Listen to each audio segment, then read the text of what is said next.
क्या निर्विचार की अवस्था मुक्ति की अवस्था है? विचार शून्यता ही मोक्ष है। तो चलिए आज जानते हैं कि विचार शून्यता और निर्विचार की अवस्था क्या है और क्या यही मुक्ति या मोक्ष है। इस बारे में बहुत से लोगों की कुछ गलत धारणाएं हैं। हमारे सभी विचारों का डिपार्टमेंट हमारे मन के पास में है। हमारा मन ही हमारे विचारों को पैदा करता है। यानी आपका मन एक प्रकार से सूक्ष्म पात्र है, एक बर्तन जो एक पल कुछ विचारों से भर जाता है या कभी कभी निर्विचार हो जाता है। लेकिन विचार शून्यता में आपका मन कहीं चला नहीं जाता। वो एक स्टेज है, एक अवस्था जो आपको कुछ पल या कुछ समय के लिए मिल जाती है। विचार शून्यता आपकी पर्सनैलिटी को या आपके व्यक्तित्व को बहुत ऊपर तक पहुंचा सकती है। आप इसे ऐसे भी समझ सकते हैं, आपने अपने आसपास कुछ ऐसे लोगों को देखा होगा जो शब्दों का इस्तेमाल कम करते हैं, मतलब वह कम बोलते हैं। उनका कम बोलना उन्हें एक विशेष व्यक्तित्व बना देता है। ऐसे व्यक्ति लोगों को ज्यादा आकर्षित करते हैं। ये लोग विशेष और इंटेलिजेंट माने जाते हैं। तो यह तो एक फिजिकल प्रोसेस है। लेकिन बात अगर निर्विचार की जाए तो निर्विचार होना आपको कुछ खास बना देता है, दूसरों से अलग, एक बुद्धिमान व्यक्ति। परंतु यह मोक्ष या मुक्ति नहीं है। बस आप कुछ पल के लिए कुछ विशेष अवस्था में पहुंच जाते हैं। जब तक आपका यह शरीर है तब तक आपका मन है और इस मन का विशेष गुण होता है, जो गुण है परिवर्तन, बदलना। हाँ, ध्यान के कुछ प्रयोग करने से आप कुछ समय के लिए इस अवस्था में जा सकते हैं जहां पर आपको निर्विचार की अवस्था मिल जाती है, जिसे आप लोग नो माइंड भी कहते हैं। वह एक खास अनुभव होता है, लेकिन यह अनुभव परमानेंट नहीं रहता। आज तक ऐसा कोई व्यक्ति नहीं जो पूर्ण रूप से निर्विचार तक पहुंचा हो। हाँ, ध्यान के प्रयोग करके आप इसमें कुछ लंबे समय तक टिक सकते हैं, समाधि में जा सकते हैं। परंतु जैसे ही आप वापस आते हैं, मन अपना कार्य शुरू कर देता है। मन अपना गुण नहीं बदलता। आप अगर निर्विचार की अवस्था पा लेते हैं तो आप इसे खुद ही अनुभव कर पाएंगे कि उस निर्विचार की अवस्था को देखना वह भी एक विचार है।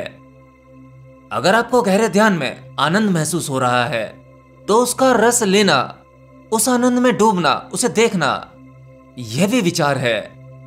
हमारा यह चंचल मन हमारे साथ बहुत बड़े बड़े खेल खेलता है, क्योंकि आप अपने ज्ञान के मार्ग पर या मेडिटेशन की जर्नी में आप जितने भी अनुभव करते हो जो आपको स्पिरिचुअल लगते हैं, अलौकिक परलौकिक लगते हैं, आपके वो सातों शरीर, सातों चक्रों का अनुभव, सूक्ष्म शरीर या सूक्ष्म जगतों का अनुभव, इन सभी अनुभवों में आपके मन की कहीं ना कहीं प्रेजेंस रहती है। ये मन के ही खेल हैं। हाँ, लेकिन इनमें यह कहा जा सकता है कि इन सभी अलौकिक अनुभवों में, इन सभी अवस्थाओं में आपके मन की उच्च से उच्च अवस्था होती है। अब यह एक साधारण मन नहीं रहता, लेकिन होती तो मन की ही अवस्था है। अगर आप इस मन की रची हुई माया को देखना चाहते हैं, इसे समझना चाहते हैं या इसका अनुभव स्वयं करना चाहते हैं, तो आपको पहले आत्मज्ञान की अवस्था पानी होगी। आत्मज्ञान पाते ही आप इस मन के कार्य को दूर से आराम से देख सकते हैं। आप जान सकते हैं कि क्या क्या भ्रम है, क्या माया है और क्या सत्य है। मन में रहकर ही मन को नहीं जाना जा सकता। अगर आप किसी वस्तु को या किसी टेक्स्ट को अपनी आंखों के बिल्कुल नजदीक लेकर आओगे तो वह नहीं दिखाई देगा। आप उसे पढ़ नहीं सकते या आप उस वस्तु को नहीं देख सकते, वह धुंधली या ब्लर दिखाई देगी। लेकिन जैसे ही आप उस वस्तु को या उस टेक्स्ट को अपनी आंखों से एक निश्चित दूरी पे लाते हैं, तब वह साफ साफ दिखाई देती है। तो ठीक इसी प्रकार से मन को जानने के लिए पहले मन से दूरी बनानी होगी। मन में रहकर या मन होकर ही मन को नहीं जाना जा सकता। और एक नया नया साधक जो आध्यात्म में बस उतरा ही है, अभी अभी मेडिटेशन करना शुरू ही किया है, वह सभी अनुभव, आत्मा, परमात्मा, निर्विचार या ज्ञान, ये सब कुछ केवल मन से ही जानने निकलता है। और मन भी क्या खूब खेलता है। मन आपके लिए झूठे अनुभव, माया का जाल बुन देता है और आपको लगता है कि आपकी आध्यात्मिक यात्रा बहुत अच्छी चल रही है। आध्यात्म के असली अनुभव के लिए पहले आपको मन को साइड में करना होगा, एक निश्चित दूरी बनानी होगी, तब आपको मन का खेल समझ में आने लगेगा।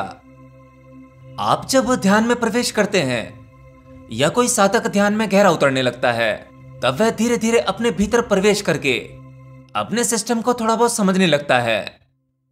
जैसे पहले अपने इस भौतिक शरीर को समझता है, फिर उसके बाद सूक्ष्म शरीर को, और फिर इसके बाद कारण शरीर को। ऐसे ही करते करते ये अवस्थाएं और भी बारीक और गहरी होती चली जाती हैं। अपने सूक्ष्म शरीर का अनुभव करना या उससे और आगे जाना। जैसे जैसे आपकी यात्रा आपके इस भौतिक शरीर से गहरी होती चली जाएगी और सूक्ष्म शरीर से और सूक्ष्म शरीर में जाएगी, वैसे वैसे आप अपने पिछले अनुभवों को खोते चले जाएंगे और नए अनुभव होते रहेंगे। जैसे आपके इस भौतिक शरीर के जो गुण हैं, सूक्ष्म शरीर में जाते ही आप भौतिक शरीर के गुणों से मुक्त होने लगोगे और फिर सूक्ष्म शरीर के गुणों से प्रभावित होने लगोगे। मतलब हमारे इस भौतिक शरीर के भीतर जितने भी शरीर हैं, उन सबके अपने अपने गुण हैं, अपनी अपनी अवस्थाएं हैं। तो मतलब जब आप अपने भौतिक शरीर के विचार खत्म करेंगे और फिर ध्यान की अवस्था में या कैसे भी करके अपने सूक्ष्म शरीर में जाएंगे, तो वहां के विचार शुरू हो जाएंगे। वहां पर विचार शून्यता पाएंगे, तब आप आगे बढ़ जाएंगे और फिर आपको आगे और अनुभव होंगे। एक आसान भाषा में कहूं, पहले आपका बड़ा मन है, फिर वह और सूक्ष्म हो जाएगा, उसके आगे और भी ज्यादा सूक्ष्म, लेकिन वो रहेगा। तो कुछ अर्थों में विचार शून्यता लगभग असंभव है। हाँ, मैंने अपनी पिछली कुछ वीडियो में जो विचार शून्यता की बात की है, वह विचार शून्यता की अवस्था भौतिक अर्थों में है। लेकिन जब आप इसे सूक्ष्म में जानेंगे तो पाएंगे कि ऐसी कोई अवस्था होती ही नहीं है। बेसिकली ये सभी साधनाएं मन की साधना है। सही तो यह है आप आगे बढ़ते रहें और इनसे आगे बढ़ते हुए सबसे पहले आत्मज्ञान की साधना करें। और आत्मज्ञान की साधना के लिए आपको शाश्वत पर ध्यान लगाना होगा, जो परम है, जो माया का हिस्सा नहीं है, जो अखंड सत्य है। आत्मज्ञान होने के बाद आप उसे कह नहीं पाओगे। वो मनातीत की अवस्था है, जहां पर आपका शरीर और मन उस परम ऊर्जा में ही रम जाता है। अगर आप आत्मज्ञान को जानकारी के रूप में भी लेना चाहते हैं, तो वह आपको बाहर कहीं नहीं मिलेगा। यूट्यूब की किसी वीडियो में नहीं मिलेगा, उसे कोई व्यक्ति नहीं कह पाएगा। हाँ, जितना ज्ञानी लोगों ने कहा है वह केवल प्रयास किया है, कुछ चुनिंदा शब्दों के द्वारा। तो साफ है, विचार शून्यता या निर्विचार की अवस्था मोक्ष या परम ज्ञान की अवस्था नहीं होती। इससे आपको मुक्ति कभी नहीं मिलेगी, आप कभी मोक्ष तक नहीं पहुंच पाओगे। यह तो केवल एक खास और विशेष अवस्था हो सकती है, लेकिन खास और विशेष उन्हीं के लिए जो साधारण व्यक्तित्व हैं। असल खोजी तो इसके आगे जाता है। तो आपको निर्विचार की अवस्था पाके ही खुश नहीं होना है, इससे बाहर निकलना है।